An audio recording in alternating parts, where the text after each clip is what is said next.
One. The announcements today, we want to welcome everyone here today if we have visitors. We're glad to have you here. Um, our prayer needs this week kind of remain the same. We have my mother, which is, she's got a little spot of lung cancer. It is a stage 1, which we're very happy about that. It's less than the size of an inch, so it's a pretty, it's a pretty small one. She's going to be starting 3 radiation treatments here shortly, so I just want to pray. She's really kind of, skeptical about this whole procedure, so just pray that God will give her peace, that we can get this done and she can go on with herself. We also want to remember Dale Fairchild's sister Jean, John White, Mary Greer, Carol Ford's co-worker, with her thyroid surgery. Of course, Emmeline. We always want to pray for little Emmeline. Cindy Swagerman's friend, Jeannie Olson. Mary Hilbrand also has a good friend, Rosemary, that has bone cancer. She has a number of things with her health. So just keep her in prayer also this week. And as always, we want to pray for Gail, my brother-in-law. He's doing pretty well, but it's all our prayers and what the Lord is doing in their life also. The women's ministry is coming up on March 4th. If anybody hasn't heard about it, we have registration forms. It's going to be just from 1 o'clock in the afternoon till about 7:30. Dinner will be served. We're going to have both vegetarian and vegan.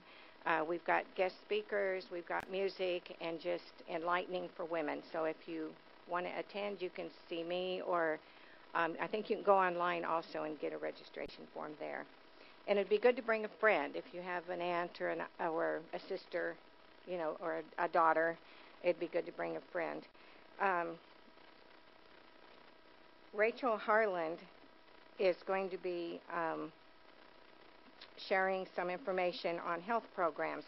On February 25th and 26th at the Lee Summit Church, there's going to be a seminar entitled New Start, and it's with vegan cooking. Will go along with that on the class. Mike and I have been trying the vegan way, and it's difficult to get a mindset around all that, but once you do, it's we're really feeling better, and it's just planning. I mean, it just takes some planning to do. So all that's in the bulletin. I think Nancy would like to come up and speak on the constituency meeting now, and if we could have a couple of boys to pass this out.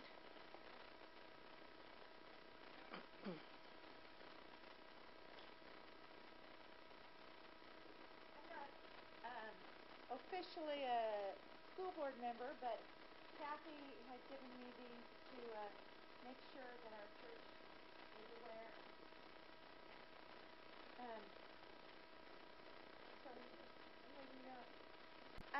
Anyway, the boys are going to pass these out.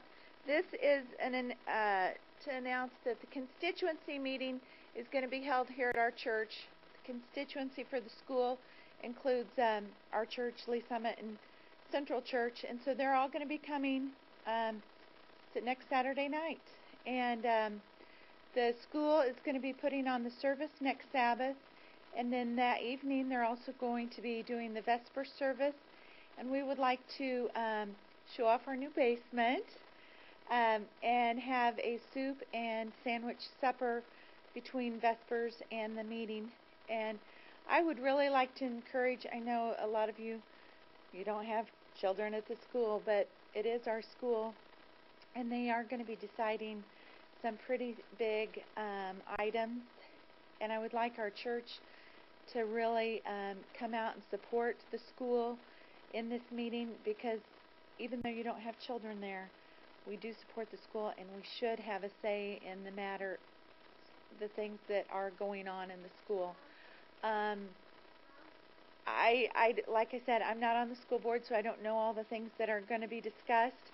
Some of them are listed there on the flyer, but I'm sure Rick or Becky or Jim, when he's here, if you could ask them what's going on, and just please come to the Vespers and dinner at least. But if you come for that, I encourage you to stay for the meeting too. So thank you.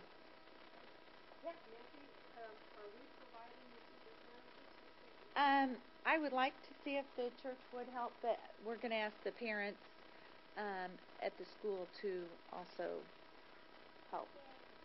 But so if we can maybe bring a little extra, but we are going to ask the families to. And typically, when the meeting has been held at some of the other churches, there have only been maybe 35 or 40 people maybe come. So I would like to see us, really show them how Kingsville can put on a constituency meeting. So anyway, thank you. Opening hymn will be 306, Draw Me Near, and our closing hymn will be 567, Have Thine Own Way, Lord.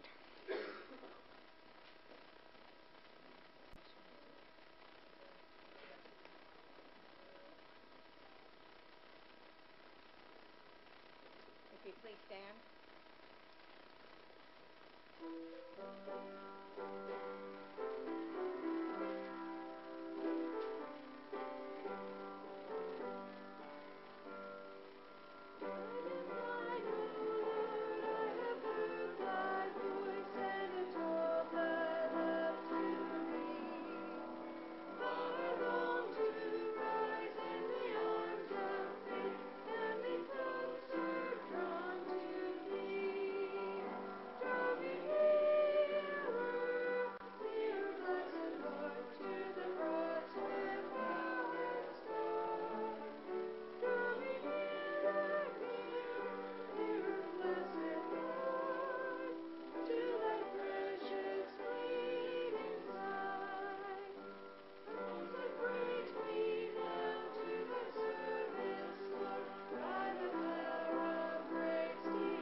Shall we kneel for prayer?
Good morning, everyone. We've come to the portion of our service where we have a chance to actually give back to the Lord in a physical way what He has blessed us with.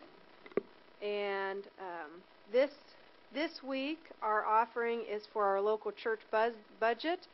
And I know we've all heard this before and talked about it before, but we couldn't do the things we do if we didn't have a local church budget. We keeps our electricity going and our water on and a place for us to worship. And I know sometimes as Bill and I watch 3ABN or Hope Channel or something like that, and we look at some of the other countries that are under oppression and the struggle that people have just to have a place to meet. I think sometimes for us here in America, we tend to take it for granted a little bit, how easy it is for us to wake up on a Saturday morning, a Sabbath morning, and know that we have a place. And not just that we have a place, but we have a wonderful place to come and worship. And so I hope that as we make out our tithe envelopes and our offering envelopes today, that we'll remember generously our own church here and supporting those things that we need to do, and not just the physical things, not just the lights, not just the water, but other projects and programs that we have going here. And we've had several. We've had the basement that we've taken care of. We would like to eventually get a projector and a screen, and of course all those little things do require financial support. And so as we give to our local budget, it's not just the electric bill that we're paying, but it's also other things that we'd like to see done here. So I'll have the deacons come forward and we'll take up our offering for the day.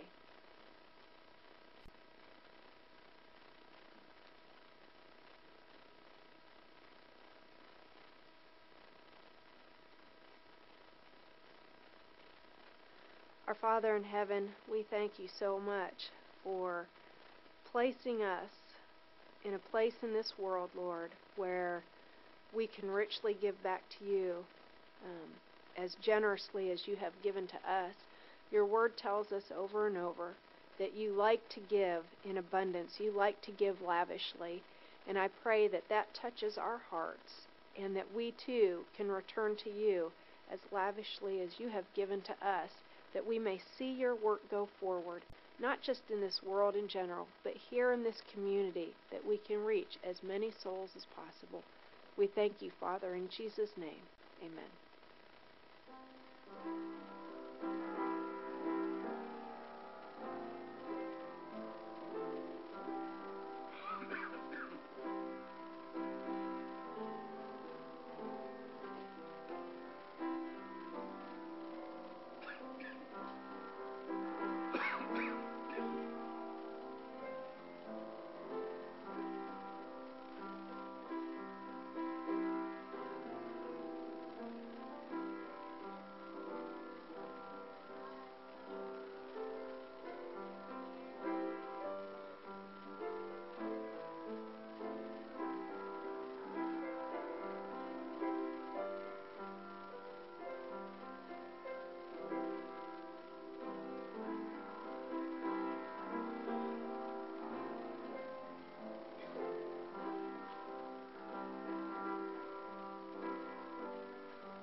Do we have any special music today?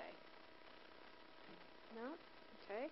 If not, then if you'd like to turn in your Bibles to Philippians chapter 4. Philippians chapter 4 and verse 7.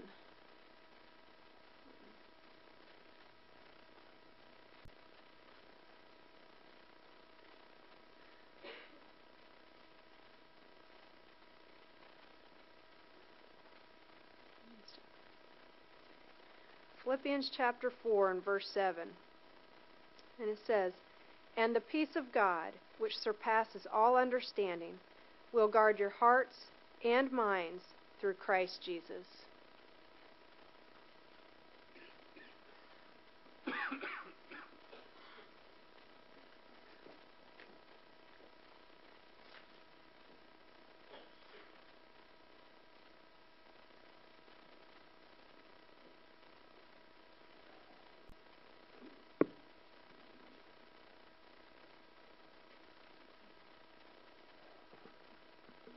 When I was getting the talk ready, I always hate to think of this as a sermon. It always sounds maybe too preachy. I don't know. But the family was all saying, make it short and sweet. And I told them this morning as I got in the van, and I'll tell you, you get what you get and you don't throw a fit. So that's what it is. But when I was looking at what I wanted to talk about this week, I was thinking about diet. Now, what do you think of when you think of diet? Do you think of dieting, or maybe what you eat, healthy foods, or a balanced diet? Well, the diet I want to talk about this morning is not the diet that we eat when we sit down at the supper table, but the diet we put into our minds all the rest of the week, and take a little look at that.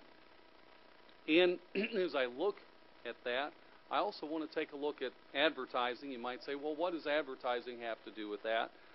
Well, I think there's a little bit of a correlation. The goal of an advertiser is to either encourage a behavior that you're already doing, strengthen it, or to change one if it's not what they would like to see. And so I think when we look at what we take in during the week, whether we think of it or not, almost everything that we observe all week long is going for one or two fundamental things. It's either going to strengthen what we do on an everyday basis, or it's working to change what we're doing. And I'm going to say this morning that one of those two things is being attempted by almost everything that you read, everything you see, everything you listen to, whatever method you're using to bring things into your mind.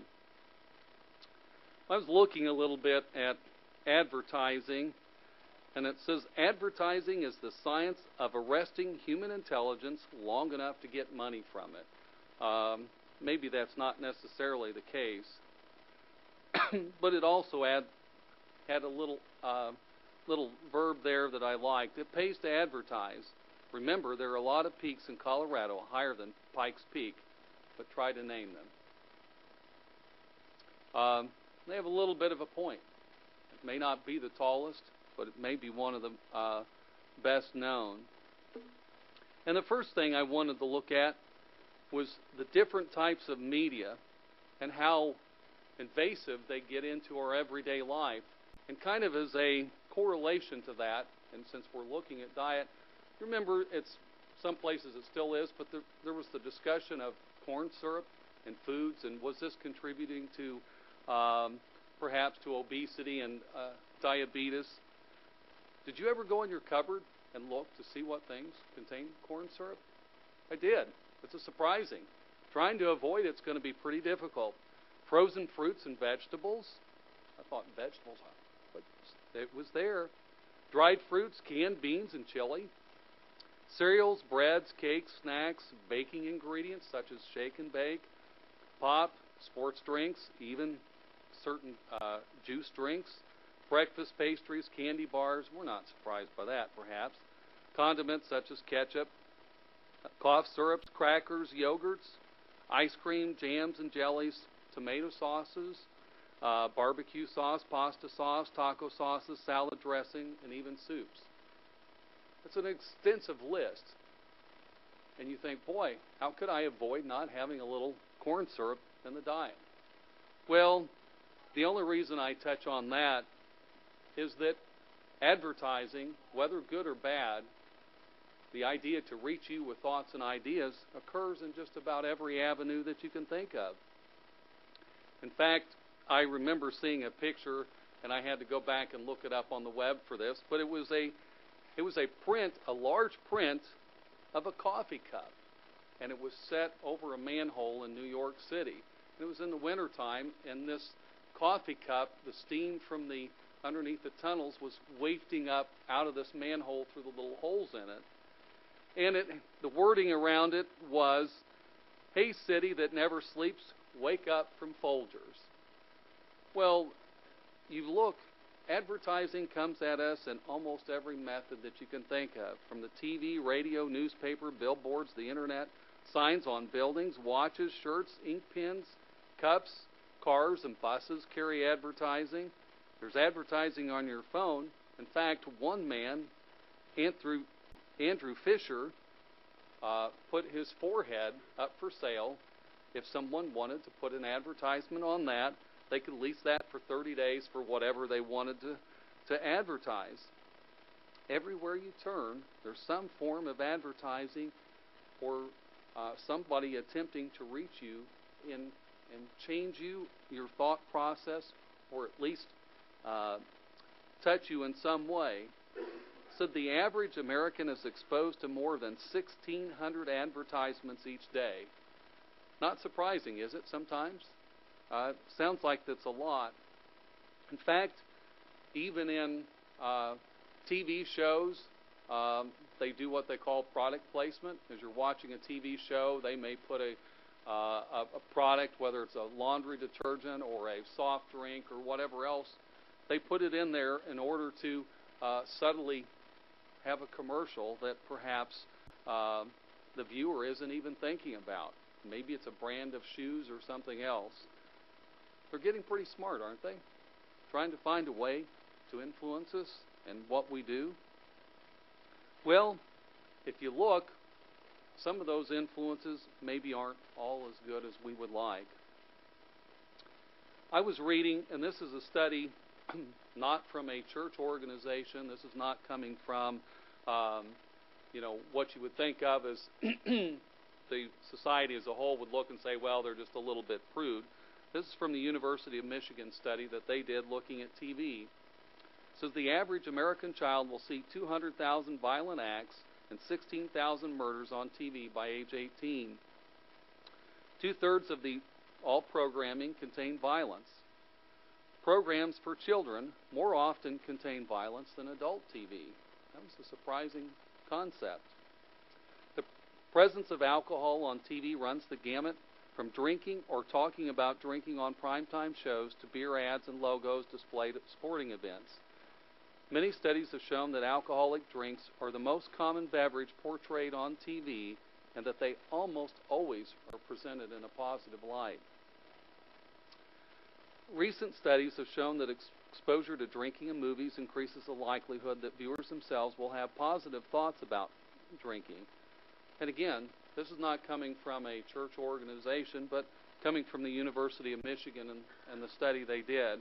In fact, almost all of the things that I'm going to cite this morning come not from a Seventh-day Adventist or a Baptist or a Lutheran or some other church organization, but instead come from what we would call secular journals or investigations.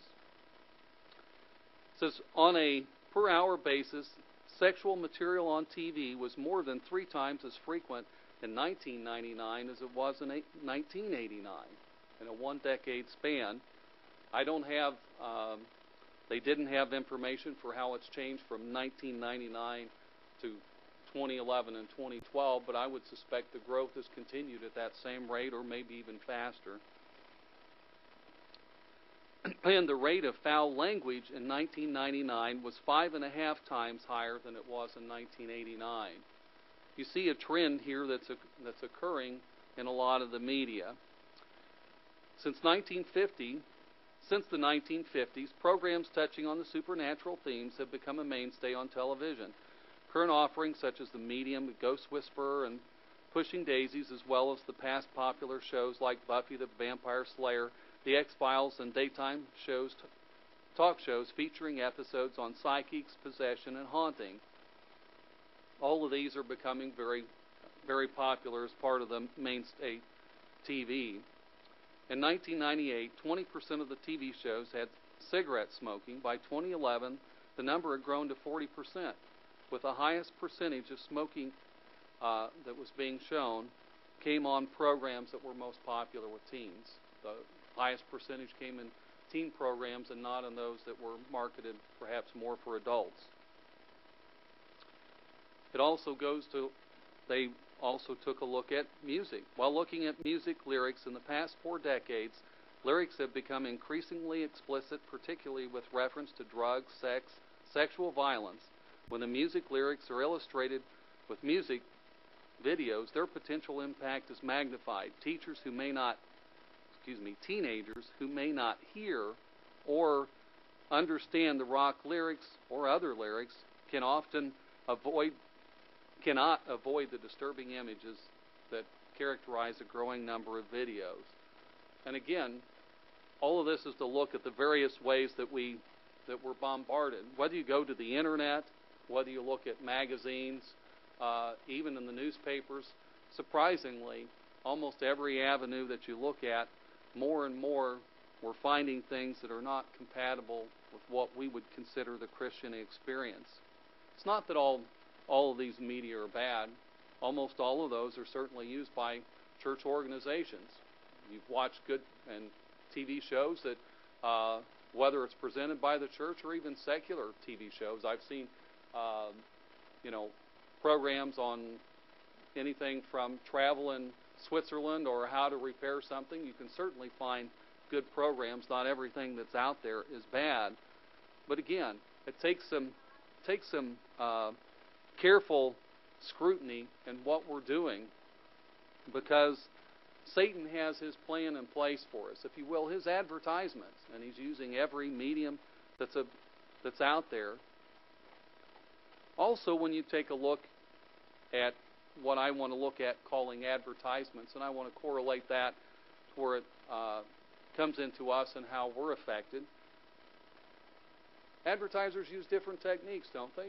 Not every advertisement. They want it to be engaging for you so you'll remember the product. But sometimes they use humor. Does anybody remember the old Delco commercials for the battery? I used to like that. One of them, you see this, it's in the middle of the night, a car drives up and a young boy gets out in a ladder. He puts it to the side of the house and he gets up, and the girl comes out with her suitcase, and they get down, and as they're getting in the car, the young man who's getting ready to elope with the girl, he's in the car, and it's doesn't want to start. Finally it starts, and as it starts, the window shades open, and the father looks out and he goes, "Thanks, Delco." Well, it did what it wanted him to do. I remembered the Delco commercial. But it used humor to catch the attention of those who were viewing. Perhaps you've seen some for alarm companies that they use fear. Maybe it's raining, it's a dark night, the lights are flickering, and the ladies inside, but outside they have their little sign for XYZ, security company, and as the person gets near, the alarms go off, and the security company comes, and everything is fine. Whatever method it is, advertisers are looking for something that will touch you, something that will catch your attention. Satan uses some of the same tactics on us. Not all of us are going to be enticed by each and every show. Some find humor, some find sports, some might find it a romantic or travel or whatever else it is that attracts our attention. But if Satan can get you drawn in and get you to ignore perhaps things that you shouldn't be seeing on that particular venue, he scored a point, hasn't he? He's gotten his advertising across by drawing you in with whatever methodology he wants you to be viewing. And certainly, I don't know about you, but have you ever watched a show that you first start out and you're kind of entertaining, but as it gets into the show, you find that perhaps the language, the whatever else is going on is just not appropriate for you to watch? Satan's pretty smart. He knows not every program's going to catch everyone's attention. He uses different methodologies to catch the attention of the different types of personalities that are out there. Sometimes Satan doesn't even have to, quote, draw you to his product. What's happening right now? We're into the political season. Have you ever noticed that a lot of the ads aren't building up a particular candidate, but are tearing down another candidate? Why is that? Well, politicians know all they have to do is sour you enough, even if if you're a Republican or Democrat, they know some Republicans and Democrats are never going to vote for somebody of the other party. It's just never going to happen. But if they can stop you as a Republican or a Democrat from going to the polls, it's like winning a vote, isn't it? Satan can do the same thing. If he can get you discouraged, if he can get you sidetracked, if he can take you away from God, it's just as good as getting you to vote for him. The end result's the same. And he's going to try every tactic he can. The other thing I found out about advertisers, they want to know as much information as they can about their target audience. I was reading an article the other day, and this one was about, in particular, Target, the retailer, and it was most specifically talking about young mothers just are getting ready to have their first child. And they wanted to figure out a way to find out as early as possible into the pregnancy that these ladies were expecting. And the reason why was women's spending habits and their husbands both changed dramatically as they head into this time. And if they can bring them into the Target store, they think they've got a customer for a long time. And so they talked about some of the methodology that they used. For decades, Target has collected vast amounts of data on every person who regularly walks into one of its stores.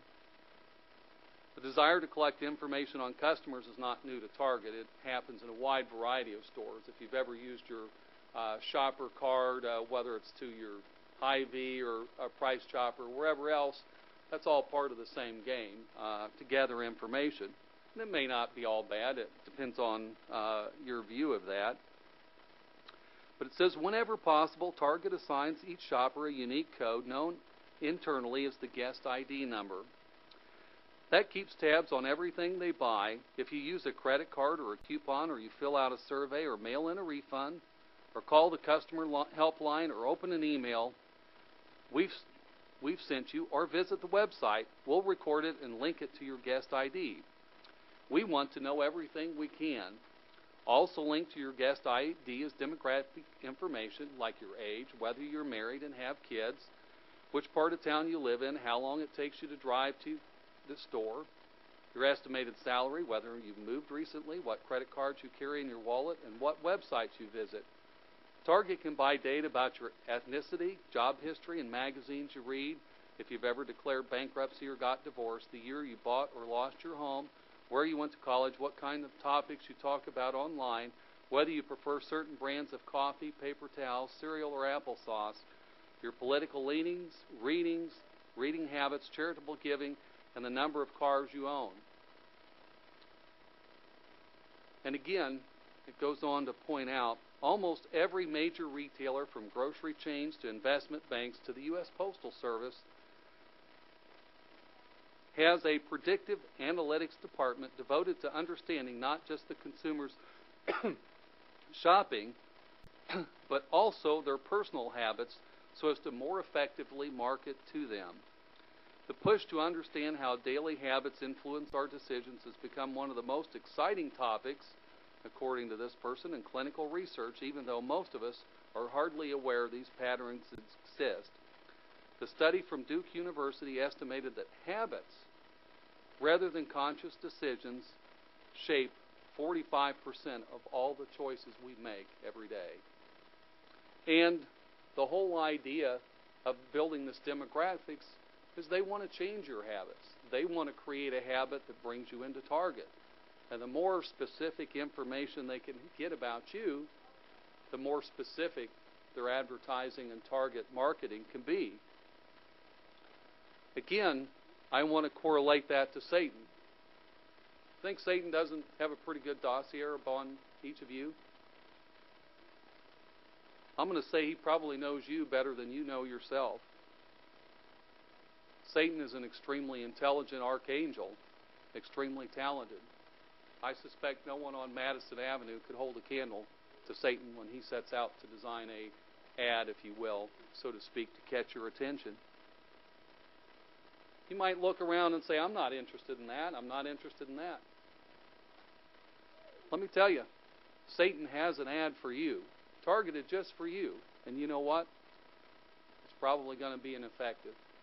He's going to know what ad to spring and when to spring it. He knows the most effective time to catch you and the most effective methodology to use, whether it's humor or whatever else. He's got it planned. And certainly he's working. If you look, everywhere we look right now, we can find somebody somewhere trying to influence us. And Satan is working to influence us too, just the same as any other retailer you might think of or somebody else would. Also, when we look at that, Satan's kind of known for half-truths, isn't he? Now, we might say Madison Avenue might be known for the same thing. In fact, when I was reading, they gave some definitions of Madison Avenue proclamations and then the real meaning of each of those. And I wrote down a few because I thought they were, not only were they humorous, but they kind of correlate over to the same thing that Satan would tell us. But it says years of development. Translation, we finally got one that works. Greatly improved. Translation, didn't work the first time. New product. Translation, different color from the previous design. All new design. Translation, parts not interchangeable with the previous design. Doesn't Satan have some years of development for you? He's got something that's greatly improved. Maybe the same old product, but he's repackaged it in a way that's going to look nice for you. Tells you it's a new product, but it's the same old thing. New design? Maybe. But the only thing new about the design is to take you away from the design that our maker made us in. Yeah, Satan has some plans for us, and normally they don't turn out the way we would expect. Satan's not real truthful in his ads, is he? He doesn't give the whole story. Now, if you ever notice when you look in a magazine, have you ever seen a magazine article with somebody promoting smoking that ever showed stained teeth or somebody coughing? Never seen one.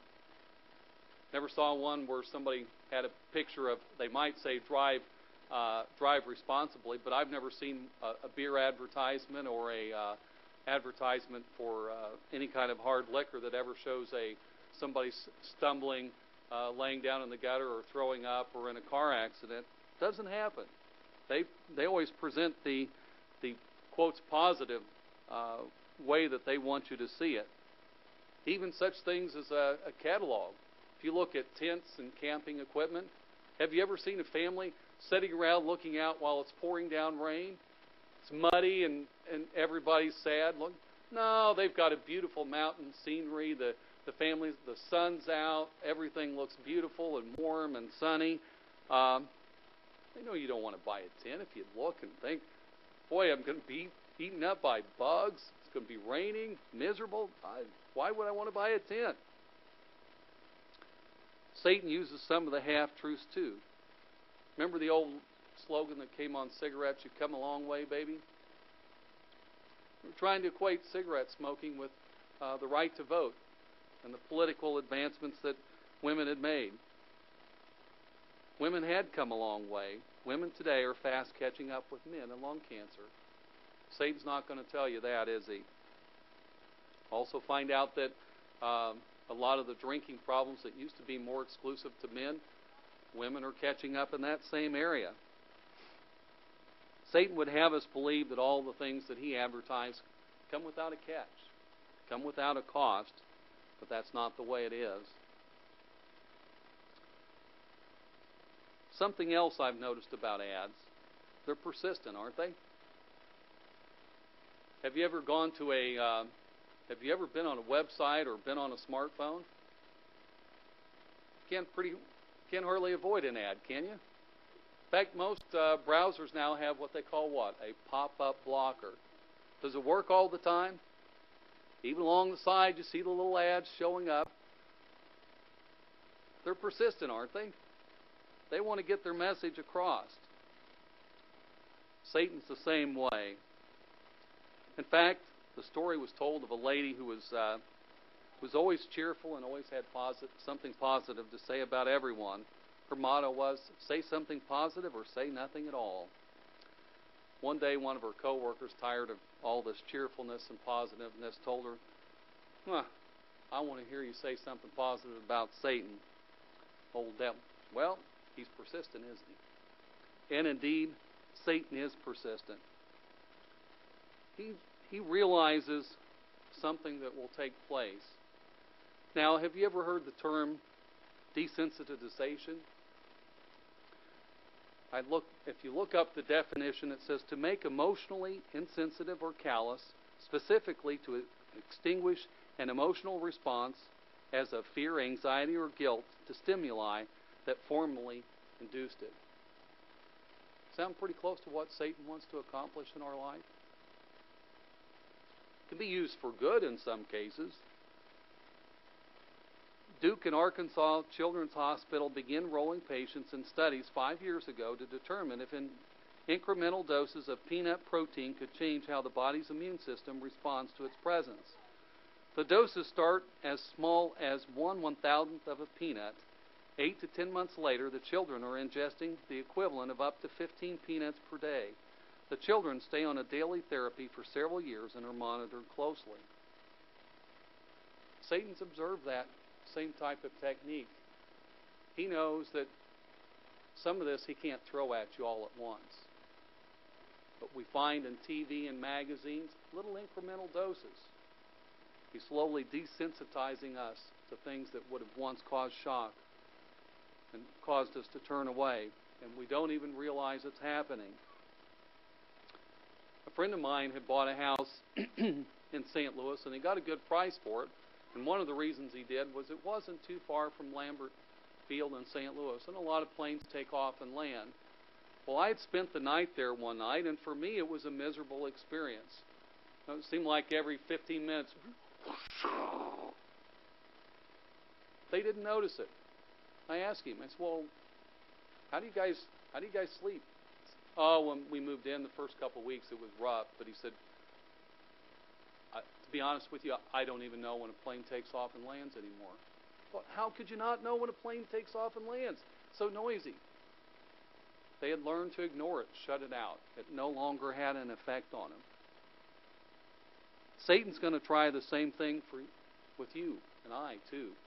He knows that the more of that stuff that we absorb each and every day, whether it's in the music we listen to, the magazines we read, the books we read, the TV we watch, or the movies we see, will desensitize us to him and his way.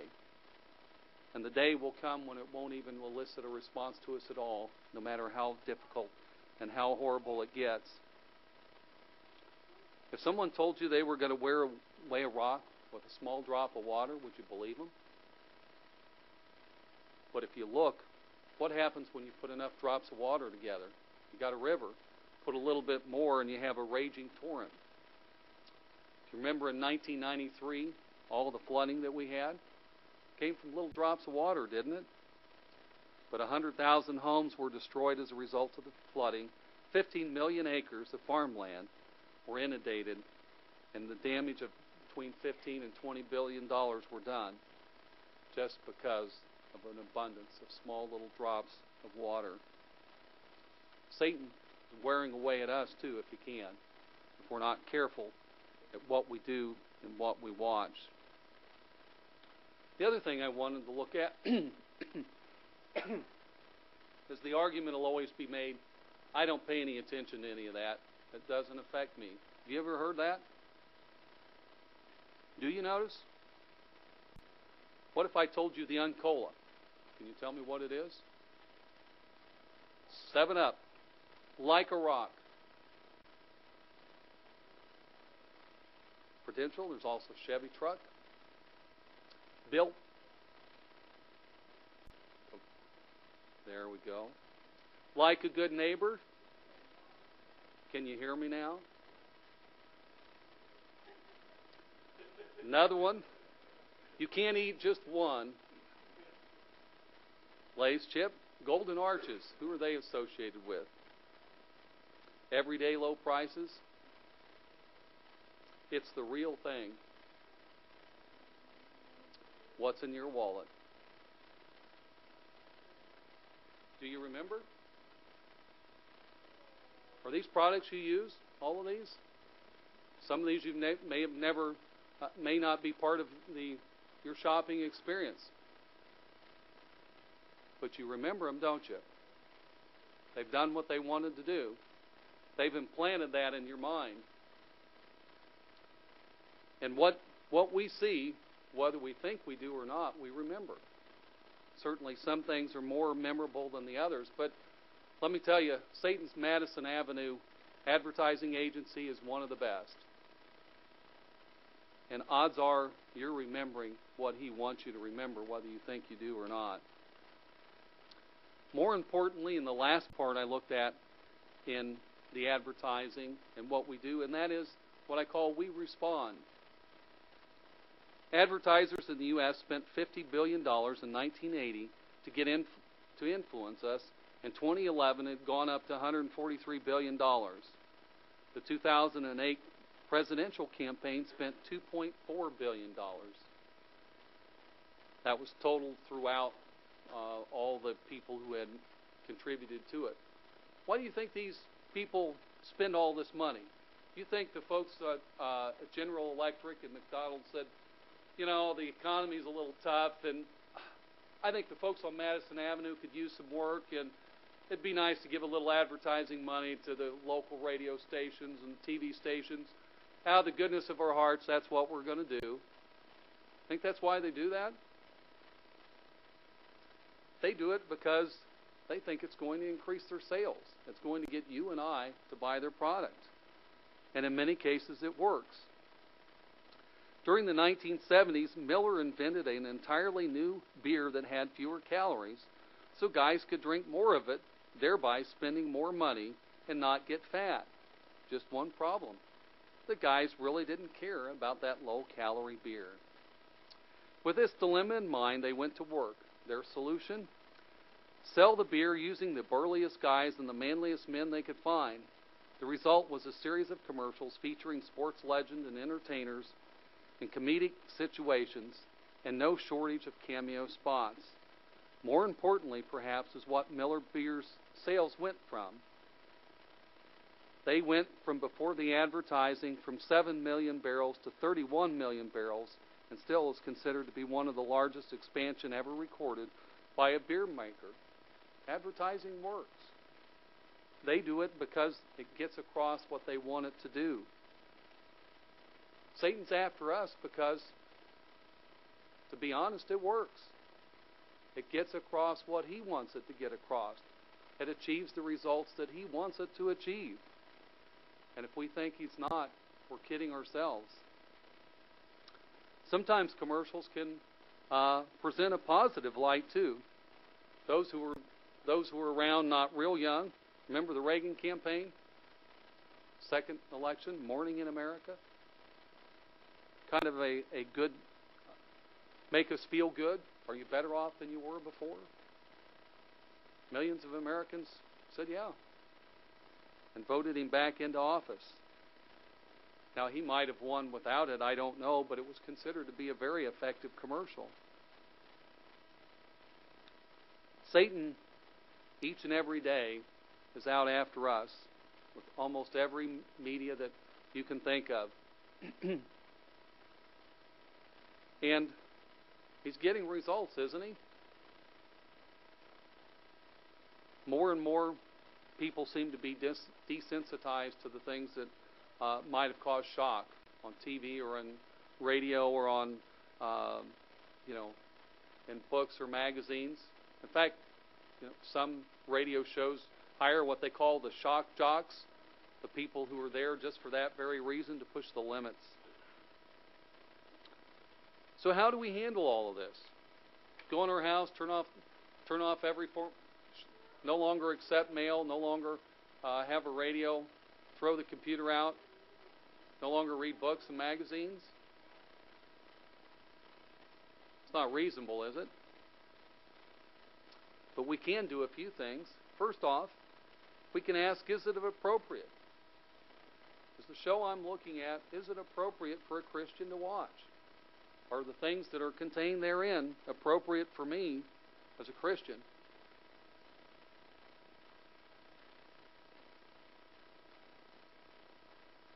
We can also ask, are these uplifting and positive? Maybe it's not enough that sometimes that it's not just bad, but what is it providing for us? Don't we look at that with food? We wouldn't go in the garbage can and just grabbing something out. It looks like there's a little icing on that old moldy thing. Would we? We look at the whole item, don't we? Just because the bread only has a little mold over in the corner, do you go ahead and wolf it down?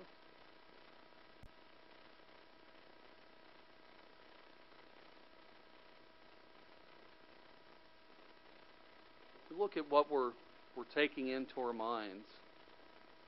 Is it uplifting? Is it positive? Is it accomplishing what we want it to do? Certainly there are a lot of things that can accomplish good things, and they don't necessarily quote when we think of good things. Not everything that we think of quotes falls into the Christian category, and by that, there are programs, whether it's on cars or homes or whatever else, that fall outside of what we consider religious type of programming, but can still be very beneficial. We can watch programs, whether it's on health or perhaps it's just news and events going on in the world. There's a lot out there that can bring us benefit, isn't there? But we need to be careful about what we watch and ask ourselves the question as we look at each one of those, what is it doing for me? Does it help make me a better person? Do I know how to, when I get done watching this, what have I pulled out of it of a positive nature? And perhaps also, are there better options? Do you ever go to the cabinet and look around? Spend a little time looking in the cabinet? Is it because the food that was there, is it good? You kind of want to know if there's a better option, isn't there? You go to a restaurant, do you order the first thing on the menu? You just, top of the menu, I'll take that, right? Kind of want, oh, that looks good, but wait a minute, I'm going to look down the menu. Oh, boy, that looks even better. Kind of look. Do you ever do that? You want to scour the whole menu to see what's on there first, don't you? There might be something better. Same thing in what we bring into our minds. We have a limited amount of time to read and to listen, to watch. Why not make the best of it? Not so much is it a bad option, but are we taking the best option? Are we making the best out of it that we can?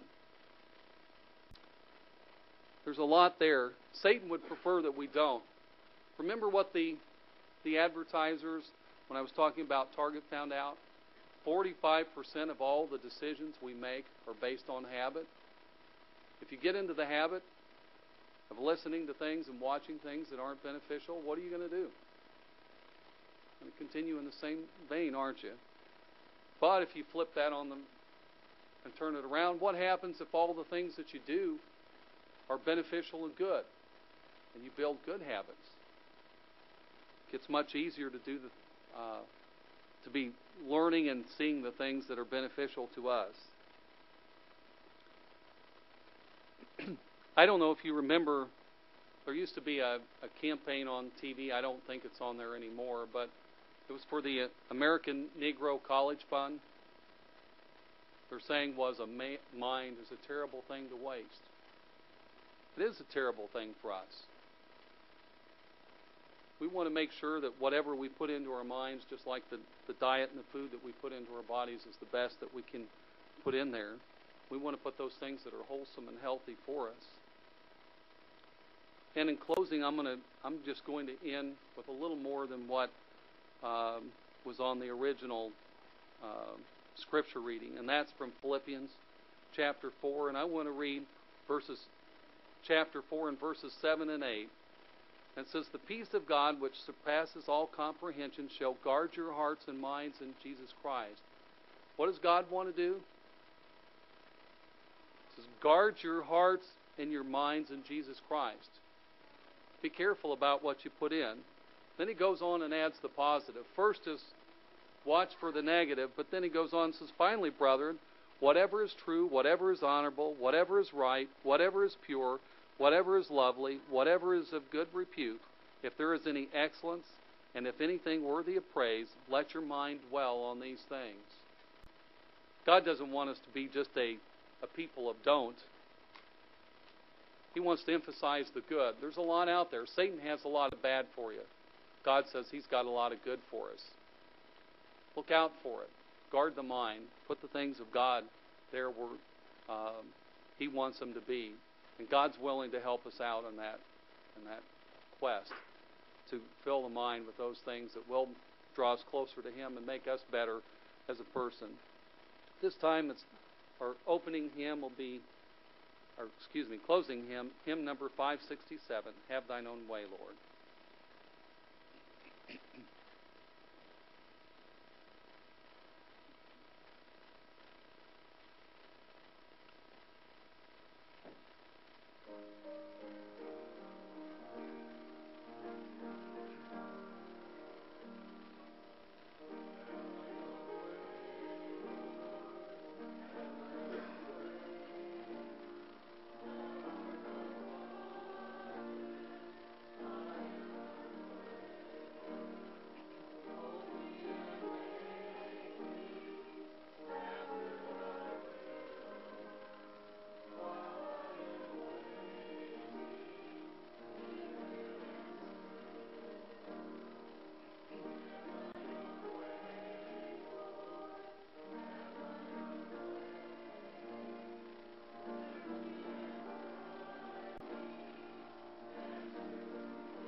Dear Father in heaven, would you guide us as we try to determine those things that should be part of our viewing, our hearing, what we read. Lord, help us to only partake of those things that would bring us closer to you, that would build us up as a person, make us a better neighbor, a better friend, a better person, a better citizen of this country, Lord. We pray that you help us to do those things that would be according to your will. All of this we ask now in the name of your Son, Jesus. Amen.